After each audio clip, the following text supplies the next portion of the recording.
विद्यार्थियों, पिछले video lecture में हमने दबाव समूह के आशय के बारे में जाना। हमने दबाव समूह और हित समूह में क्या अंतर है इस पर भी प्रकाश डाला और साथ में दबाव समूह और राजनीतिक दलों में क्या अंतर है उसको भी समझने का प्रयास किया। और उसके आधार पर हमने ये निष्कर्ष निकाला कि दबाव समूह एक प्रकार के समाज में वो हित समूह है जो कुछ ऐसे लोगों का संगठन है जो विशेष हितों के लिए संगठित हुए हैं और उन हितों के संवर्धन के लिए, उनके हितों की रक्षा के लिए ये सरकार पर दबाव डालते हैं। सरकार पर दबाव इसलिए डालते हैं जैसे कि सरकार नीतियों को निर्मित करते समय या नीतियों को बनाते समय उनके समूह के सदस्यों के हितों का भी ध्यान रखें और उनके पक्ष में नीतियाँ बन जाएं। इसलिए वो साम दाम दंड भेद विभिन्न प्रकार की तरीकों से सरकार पर वो दबाव डालते हैं। इसलिए इनको हम दबाव समूह कहते हैं।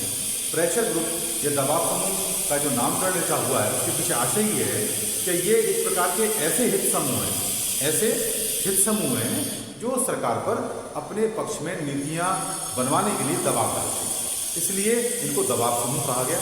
यदि जब तक ये दबाव नहीं डालते हैं तब तक ये हित समूह की श्रेणी में माने जाते हैं। जैसे ही हित समूह में ये सामर्थ्य स्थापित हो जाती है कि वो सरकार की नीतियों को अपने पक्ष में परिवर्तन कर सकें तो ये समूह दबाव समूह कहलाए जाने लगते हैं। आज हम इस वीडियो लेक्चर में दबाव समूह की इन विभिन्न परिभाषाओं और अंतरों के आधार पर क्या विशेषताएं निकल के आती हैं हम संक्षिप्त में उनका अध्ययन करेंगे। साथ में हम दबाव समूह की वो कौन से तरीके हैं, कौन सी तकनीकें, कौन सी कार्य पद्धति है जिसके आधार पर वो सरकार पर दबाव डालते हैं और अपने पक्ष में योजनाएं बनवाने के लिए सरकार को मजबूर करते हैं।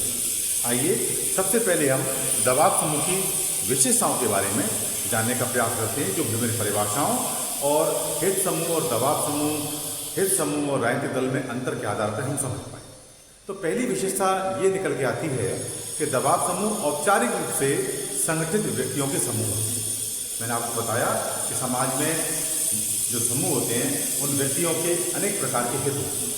तो एक विशेष हितों के आधार पर जब कोई समूह संगठित हो जाता है तो उनको हम हित समूह कहते हैं। और जैसे ही हित समूह अपने हितों की रक्षा के लिए सरकार पर विभिन्न माध्यमों से दबाव डालने लगता है तो ये हित समूह दबाव समूह कहे जाने लगते हैं। इसलिए दबाव समूह औपचारिक रूप से संगठित व्यक्तियों का एक समूह मात्र होता है। दूसरी विशेषता निकल के आती है कि दबाव समूह के निर्माण का आधार स्वहित होता है। स्वहित का मतलब व्यक्ति, उस समूह के जो सदस्य हैं उनका स्वयं का हित होता है और इसी की प्राप्ति करना इनका लक्ष्य होता है। तीसरा जो विशेषता निकल के आती है कि दबाव समूह सरकार में भाग नहीं लेते। प्रत्यक्ष रूप से ये शासकीय गतिविधियों में भाग नहीं लेते लेकिन अप्रत्यक्ष रूप से सरकार की नीतियों को प्रचारित और प्रभावित करते हैं। चौथा पॉइंट है इसका कि दबाव समूह सदस्य संख्या, उद्देश्य, चुनाव आदि की दृष्टि से राजनीतिक दल से अलग हो।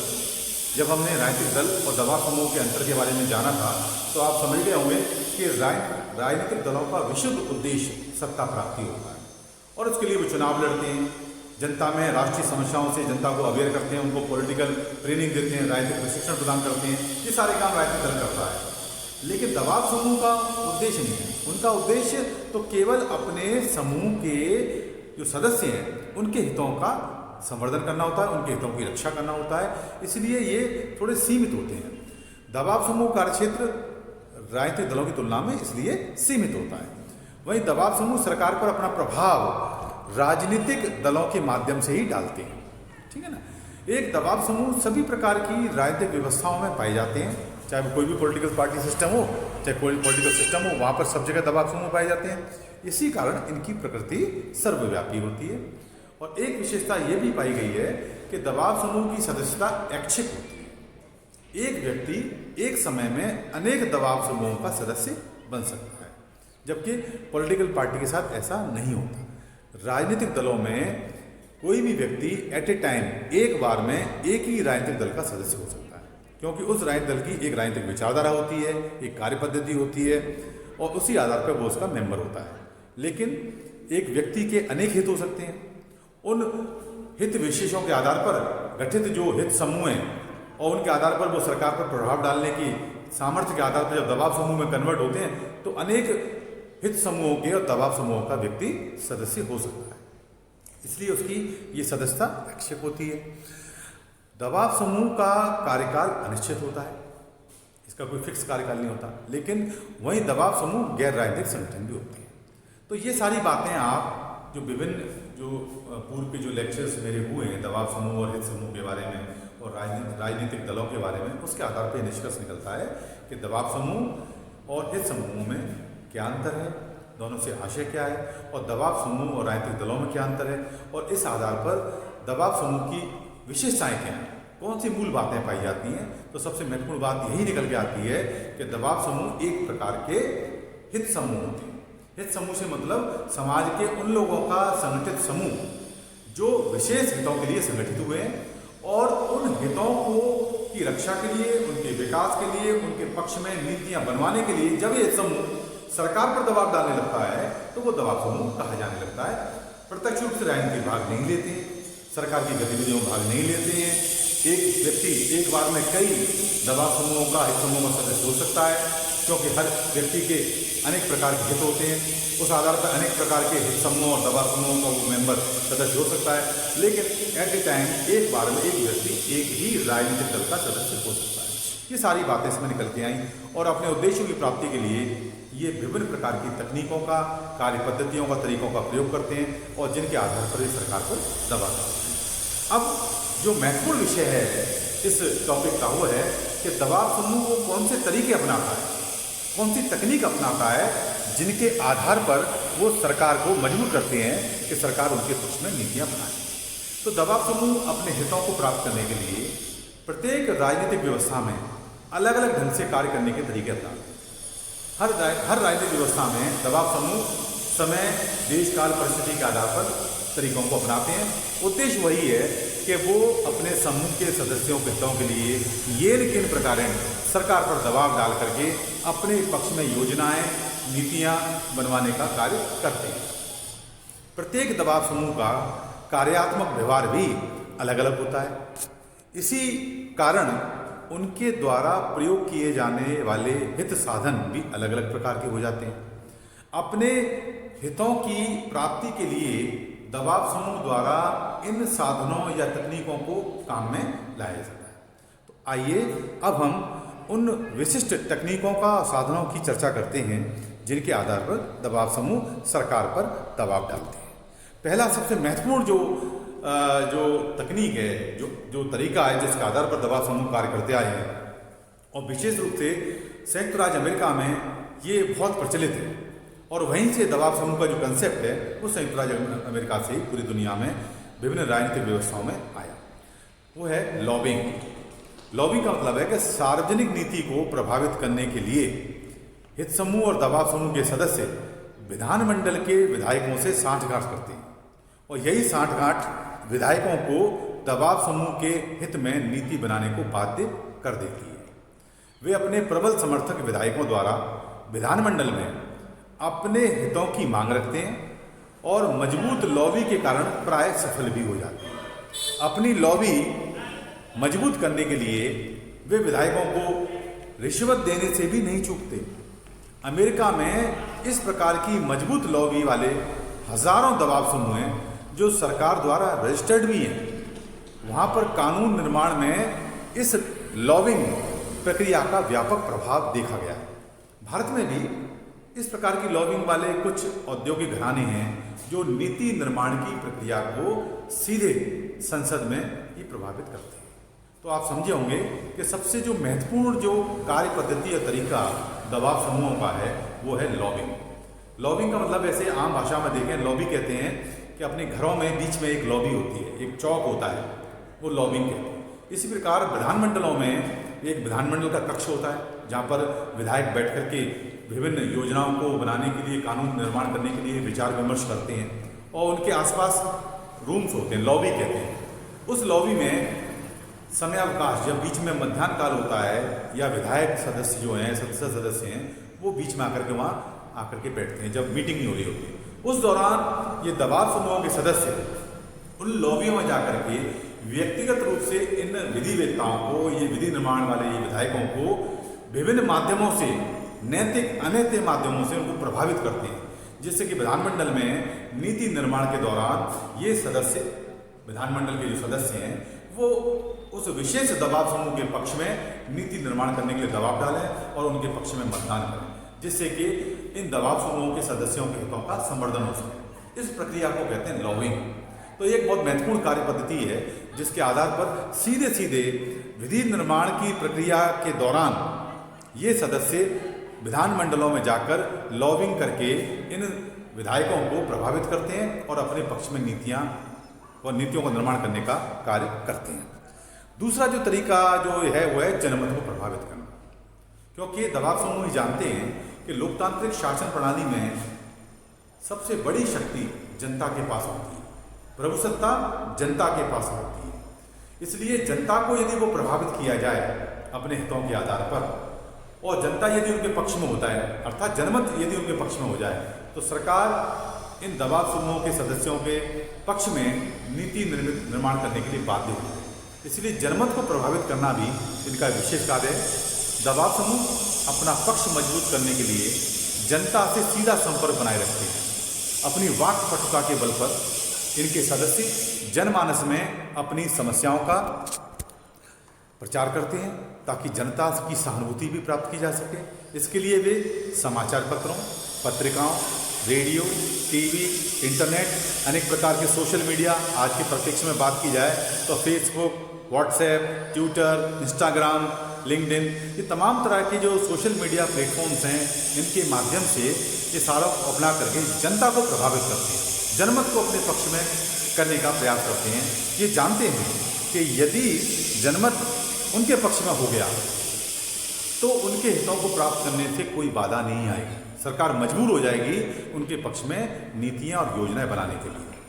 लोकतंत्र में तो जनमति ऐसा अस्त्र है जो सरकार की नीति को प्रभावित करने की क्षमता रखता है। जनमत को अपने पक्ष में करने के लिए ये प्रतिवर्ष या मासिक रूप से विशेष रिपोर्ट, पुस्तिकाएं, अनेक प्रकार के समाचार पत्र ये प्रकाशित करते हैं, गोष्ठियां भी करते हैं। ये सारा कार्य ये इसलिए करते हैं जिससे कि जनमत उनके पक्ष में हो जाए और सरकार उनके पक्ष में नीति बनाने के लिए, योजनाएं बनाने के लिए बात हो। एक कार्य चुनाव के दौरान भी ये काफ़ी सक्रिय हो जाते हैं दबाव समूह।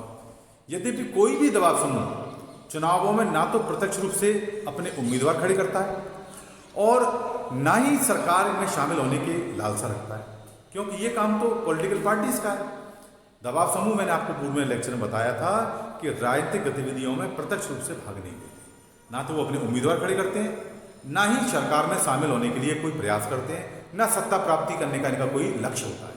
इनका लक्ष्य तो विशुद्ध अपने समूह के सदस्यों के हितों का संवर्धन करना होता है। लेकिन इस कार्य को करने के लिए अप्रत्यक्ष रूप से वो प्रत्येक दबाव समूह चुनावी प्रक्रिया को प्रभावित करने का प्रयास करता है। सभी दबाव समूह चुनावों के समय अपने सहयोगी राजनीतिक दल को आर्थिक मदद देते हैं, चंदा देते हैं और चुनाव प्रचार में सहयोगी दलों के प्रत्याशियों के पक्ष में प्रचार भी करते हैं। उनकी सदैव यही इच्छा रहती है कि उनके समर्थक दल ही विधानमंडलों में जाकर के सरकार बनाएं, ताकि उनके हितों का पूरा सम्मान हो सके और उनके पक्ष में नीतियां, योजनाएं बन सकें। उनका चुनावी कार्यक्रम पर्दे के पीछे से चलता है और उन्हें पता होता है कि यदि किसी दल के उम्मीदवार का खुला समर्थन किया गया तो कालांतर में उस दल का सरकार में प्रभाव समाप्त होते ही उनको अधिक हानि होगी। कई बार तो वे टिकट वितरण में अहम भूमिका निभाते हैं। उनकी यही इच्छा रहती है कि उनके जो मिलने वाले हैं, उनके चहेते लोग हैं, उनको टिकट मिले और वे चुनाव जीतकर सरकार बनाएं। कई बार उनकी इच्छा पूर्ण हो जाती है, लेकिन कई बार नहीं भी हो पाती है। लेकिन दबाव समूह हार नहीं मानते, वे अगले चुनावों में साठ-गांठ फिर कर लेते हैं और इस तरह से इस लुका छुपी का खेल खेलते रहते हैं और अपने हितों को प्राप्त करने के लिए वो प्रयास जारी रखते हैं। तो इस प्रकार चुनावों के माध्यम से ही ये दबाव समूह सरकार में अपने उम्मीदवारों के पक्ष में प्रचार करके उनको अनेक प्रकार की आर्थिक और अन्य प्रकार की मदद प्रदान करके उनको चुनाव जिताने में सहयोग करते हैं। लक्ष्य वही होता है कि जब ये चुनाव जीत के जाएंगे और सरकार का गठन करेंगे तो निश्चित तौर पर वो उनके पक्ष में नीतियाँ बनाने में उनका सहयोग करें। एक और तरकीब है, तरीका है जो जो दबाव समूह आमतौर पर काम में लाते हैं, वो है विधायकों को प्रभावित करना। दबाव समूह चुनावों में राजनीतिक दलों की सहायता इसी कारण करते हैं ताकि विधायिका में उनके हितों का ख्याल रखने वाले सदस्य पहुंच जाएं। वे संसदीय दल के व्यक्तियों के नामजद होने से लेकर सरकार में पहुंचने तक उनका पूरा ख्याल रखते हैं। विधायिका को प्रभावित करने के लिए तरीके प्रत्येक राजनीतिक दल व्यवस्था में अलग अलग होते हैं। ब्रिटेन में जैसे संसदीय शासन प्रणाली है, ब्रिटेन जैसा देश है, वहाँ पर पार्लियामेंट्री टाइप ऑफ गवर्नमेंट है, ऐसे देश में ये अनुशासित ढंग से कार्य करते हैं। लेकिन अमेरिका में वे शक्तियों के पृथक्करण के कारण विधायिका का पूरा फायदा उठाने में सफल रहते हैं। वहाँ पर दल के सचेतकों द्वारा विधायकों पर कठोर नियंत्रण न होने के कारण वे रिश्वत आदि साधनों के द्वारा अपना काम आसानी से कर लेते हैं। भारत, इटली, फ्रांस में ये समूह संसद के बाहर रहकर ही सक्रिय रहते हैं। वे अपने हितों को प्राप्त करने के लिए विधायिका को प्रभावित करने के चक्कर में कई बार तो असंवैधानिक अनकॉन्स्टिट्यूशनल तरीकों का भी प्रयोग कर लेते हैं। ये दबाव समूह विधायिका की समितियों के आसपास ही अधिक केंद्रित रहते हैं और कई देशों में तो विधायी समितियों पर दबाव समूहों का पूरा प्रभाव रहता है। इस प्रकार दबाव समूह अपने हितों को प्राप्त करने के लिए विधायिका को भी प्रभावित करने का पूरा प्रयास करते हैं। मूल उद्देश्य दबाव समूह के सदस्यों का यही है कि किस प्रकार सरकार को प्रभावित किया जाए, सरकार में जो सदस्य हैं उनको प्रभावित किया जाए, सरकार के जो सरकारी जो तंत्र है जिसको हम ब्यूरोक्रेसी कहते हैं उसको प्रभावित किया जाए और उनके सदस्यों के पक्ष में नीतियों का गठन किया जा सके। एक है कार्यपालिका पर दबाव। ये भी एक तरीका है कि अनेक देशों में दबाव समूह अपने लक्ष्यों को प्राप्त करने के लिए कार्यपालिका तक को प्रभावित करने का प्रयास करते हैं। अध्यक्षात्मक देशों में जहाँ प्रेसिडेंशियल टाइप ऑफ गवर्नमेंट है, ये राष्ट्रपति के चुनावों में पूरा समर्थन करते हैं और अपना पैसा पानी की तरह बहा देते हैं। अमेरिका के राष्ट्रपति के चुनावों में दबाव समूहों की अहम सक्रियता रहती है, ऐसा प्राय देखा गया है। संसदीय सरकार वाले देशों में भी ये विधायिका के माध्यम से कार्यपालिका को प्रभावित करने का प्रयास करते हैं। इन देशों में उत्तरदायी सरकार होने के कारण चुने हुए विधायकों को स्थगन प्रस्तावों, ध्यानाकर्षण प्रस्तावों, निंदा प्रस्तावों आदि के द्वारा मंत्रियों को प्रभावित करने पर जोर डालते हैं और यहाँ तक कि उनको मजबूर कर देते हैं कि उनके हितों को बढ़ावा देने वाली नीति को ही क्रियान्वित किया जा सके। यह स्वाभाविक है कि जो व्यक्ति किसी दबाव समूह की कृपा से विधायक बनकर, एमपी बनकर अगर विधानमंडल में जाता है तो उसकी निष्ठा अवश्य ही उस दबाव समूह के प्रति रहेगी। कार्यपालिका की समितियों पर भी अपना नियंत्रण रखने का प्रयास करते हैं। अपने हितों के लिए दबाव समूह कार्यपालिका से निरंतर संपर्क बनाए रखने का प्रयास करते हैं और यदि शांतिपूर्ण ढंग से दबाव समूह कार्यपालिका पर नियंत्रण व दबाव न बना दे तो ये हिंसात्मक तरीकों का प्रयोग करके सरकार पर दबाव बनाने से भी नहीं चूकते। जैसे भारत में टाटा समूह, बिरला समूह, डालमिया समूह, अंबानी, अडानी, ये सारे समूह हैं, इनका कार्यपालिका पर पूरा प्रभाव देखा गया है। औद्योगिक नीति के निर्माण में इन औद्योगिक घरानों के हितों का ख्याल अवश्य रखा जाता है। तो इस प्रकार कार्यपालिका पर भी दबाव समूहों का कई बार ये प्रभाव देखा गया है और इन पर प्रभाव डाल करके भी दबाव समूह अपने पक्ष में, अपने समूह के पक्ष में नीतियाँ निर्मित करने का प्रयास करते हैं। नौकरशाही को भी प्रभावित करने से दबाव समूह नहीं चूकते। ये भी एक तरीका है इनका। दबाव समूह अपने हितों के लिए अधिकारी तंत्र, जिसको हम ब्यूरोक्रेसी कहते हैं, नौकरशाही कहते हैं, उससे भी सांठगांठ करते हैं। आज राजनीतिक प्रक्रिया में निर्णयों और नीतियों को गति देने में यह नौकरशाही तंत्र अहम भूमिका निभाता है। आप सभी जानते हैं कि नौकरशाही है वो परमानेंट एग्जीक्यूटिव होती है, स्थायी कार्यपालिका होती है, जबकि सरकार में जो राजनीतिक नेतृत्व है वो अस्थायी कार्यपालिका होती है, क्योंकि वो एक लिमिटेड पीरियड के लिए आती है, 4 साल, 5 साल, 6 साल, जो भी संविधान में दिया हुआ है कार्यकाल, उतने समय के लिए आती है। लेकिन अधिकारी तंत्र है ये परमानेंट ब्यूरोक्रेसी है और जो भी नीतियाँ हैं, जो तकनीकी चीज़ें होती हैं, वो यही निर्मित करते हैं। इसलिए ये दबाव समूह न केवल राजनीतिक नेतृत्व को प्रभावित करने का प्रयास करते हैं। ये निम्न स्तर पर जो स्थायी कार्यपालिका है, जो ब्यूरोक्रेसी है, उसके साथ भी ये मेलजोल बढ़ाकर साँठ-गाँठ करके अपने पक्ष में नीतियाँ बनवाने के लिए भूमिका निभाते हैं। विभिन्न सरकारी विभागों द्वारा नीति निर्माण के लिए भेजी जाने वाली सूचनाएं इस अधिकारी तंत्र के हाथों से ही गुजरती हैं। नौकरशाही कार्यपालिका व विधायिका को आवश्यक नीति निर्माण के आंकड़े उपलब्ध कराती है। भारत जैसे देशों में तो आप जानते हो कि नौकरशाही कार्यपालिका के साथ इतनी अधिक उलझी हुई है कि कई बार लोग नौकरशाही को ही कार्यपालिका समझ बैठते हैं। नौकरशाही को अपने वश में करने के लिए दबाव समूह, बेईमानी, घूसखोरी, भाई भतीजावाद जैसे साधनों का भी प्रयोग करते हैं। यद्यपि नौकरशाही पर दबाव समूहों का प्रभाव सभी देशों में बराबर नहीं है। फ्रांस, इटली में इनका नौकरशाही की साथ जो साँठ-गाँठ रखना प्राय अधिक देखा गया है। इन देशों में दबाव समूह नौकरशाही को खुश करने के लिए साम, दाम, दंड, भेद सभी प्रकार के साधनों का प्रयोग है। अब एक साधन और है, एक तरीका और है, वो है न्यायपालिका को प्रभावित करना। हालांकि ये बड़ा टफ है, लेकिन ये विधानमंडल को प्रभावित करते हैं, कार्यपालिका को भी प्रभावित करते हैं, ये जनता जनमत को भी प्रभावित करते हैं। अब इसके साथ तीसरा अंग है, सरकार का तीसरा जो अंग है न्यायपालिका, उसको भी ये प्रभावित करने का कार्य करते हैं। दबाव समूह न्यायपालिका को विधायिका तथा कार्यपालिका के माध्यम से प्रभावित करने के बजाय न्यायाधीशों की नियुक्ति के समय उस समय ही कार्यपालिका पर दबाव बनाना शुरू कर दिया। अमेरिका और भारत में कार्यपालिका पर इस तरह का दबाव कई अवसरों पर देखा गया।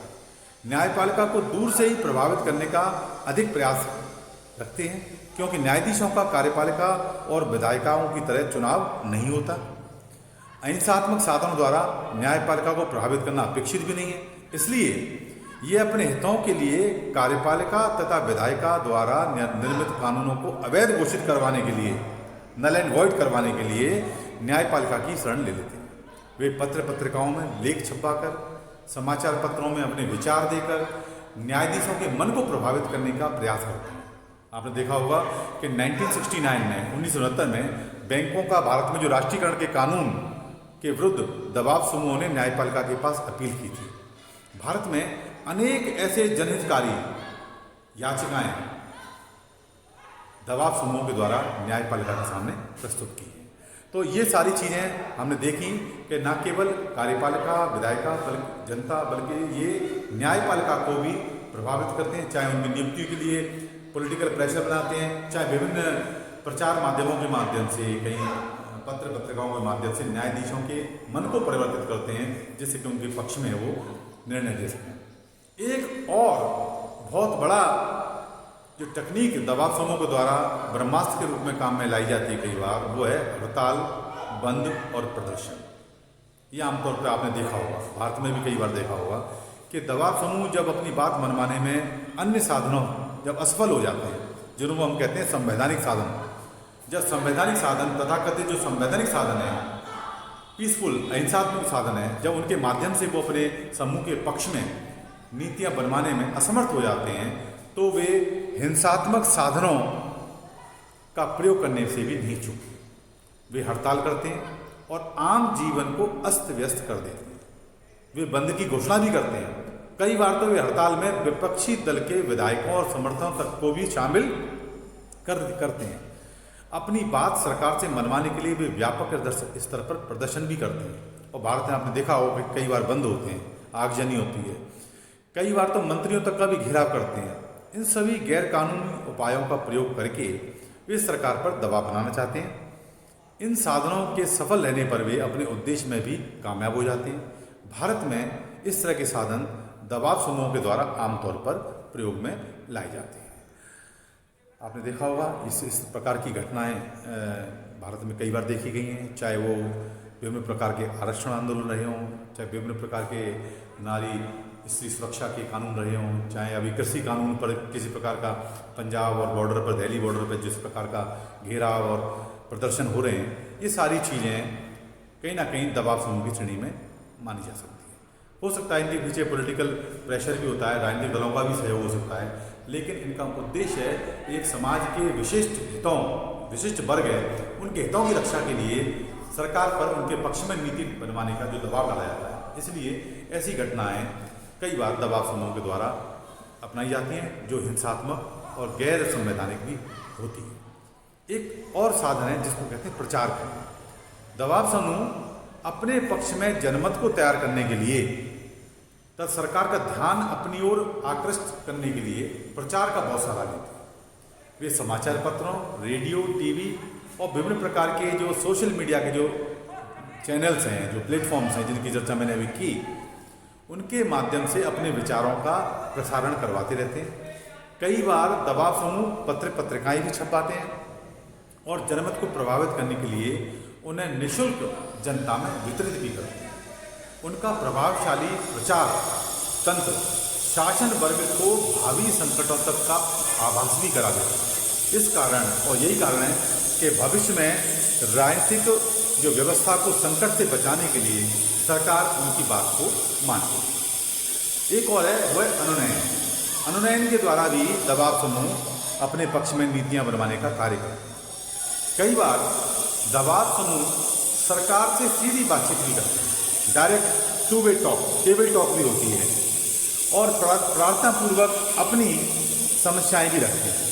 सरकार विशाल जनमत के स्वामी होने के नाते उनकी बात को टालने का जोखिम उठाने का बिल्कुल प्रयास नहीं करती और प्राय उनकी मांगें स्वीकार भी कर लेती है। इस तरह अनुनयन द्वारा भी दबाव समूह अपने हितों की प्राप्ति का प्रयास करते रहते हैं। यदि इस तरीके से उनकी मांग ना मानी जाती तो वे सीधी कार्रवाई और सौदेबाजी के साधनों का भी प्रयोग शुरू कर देते हैं। एक कार्य और दबाव समूह करती है, तरीके और हैं, वह गोष्ठियाँ करना। अनेक दबाव समूह अपने हितों की प्राप्ति के लिए वाद विवाद तथा विचार विमर्श के लिए गोष्ठियाँ, सेमिनार, वार्ताएं आदि आयोजित करके विधायकों तक को भी उसमें बुलाते हैं ताकि अपनी समस्याओं से उनको अवगत कराया जाए। कई बार क्या होता है कि सरकार को समाज के विभिन्न वर्गों और हितों की समस्याएं पता ही नहीं होता है और जाने अनजाने में कई बार गलत नीतियाँ बन जाती हैं। दबाव समूह की एक सकारात्मक भूमिका है कि वो विभिन्न प्रकार के सेमिनार, गोष्ठियों में जब नीति निर्माताओं को, विधायकों को भी उसमें सहभागिता करवाते हैं तो उस बहाने से सरकार तक उनकी जो समस्याएं हैं, जो बेसिक प्रॉब्लम्स हैं, जो डिमांड हैं, वो सरकार तक पहुंच जाती है, उनके संज्ञान में वो चीज़ आ जाती है और नीति निर्माण करते समय ये काफ़ी सरकार को लाभकारी होती है। इससे विधायक और नौकरशाही उनकी मांगों के प्रति जागरूक हो जाती है और नीति निर्माण करते समय उनकी बातों पर ध्यान देती है।